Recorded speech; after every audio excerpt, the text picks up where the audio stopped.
সিঙ্গাড়াটা খাইতে না খাইতে দোদ্দা গেল গা। কই যে থাকে কি করে কিছুই বুঝি না। এই সুযোগ উস্তাদে নাস্তা খাইতে যাই, ব্যাংকটা ভাঙ্গা ফেলাই। আজকের টাকাটা ব্যাংকে ভরমু না, আজকে তো ব্যাংকটা ভাঙ্গেই ফেলামু। আজকে ব্যাংকটা ভাঙ্গা উস্তাদের এমন একটা উপহার দিই, উস্তাদের জানি খুশি হয়ে যায়। আল্লাহ বিসমিল্লাহ নাম নিয়া ভাঙ্গি।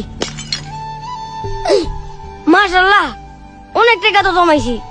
এই টাকা দিয়া তো উস্তাদের উপহার কিনেও বেশি টাকা উপর পড়বো। যাই উপহারটা কিনে নিয়ে আইগা। যাক, উস্তাদ আইতে তো অনেক দেরি। এই সুযোগেই উস্তাদের উপহারটা কিনে নিয়ে আইগা। উস্তাদে আওয়ার আগেই আমি আয়া পড়মু। যাই। না, মেলা এখন জিরাইছি, ওই গাড়ি কাজটা ধরে লাই। সালমান, এই সালমান, কই যে গেছে ছেড়াটা, কোনো খোঁজ খবর নাই।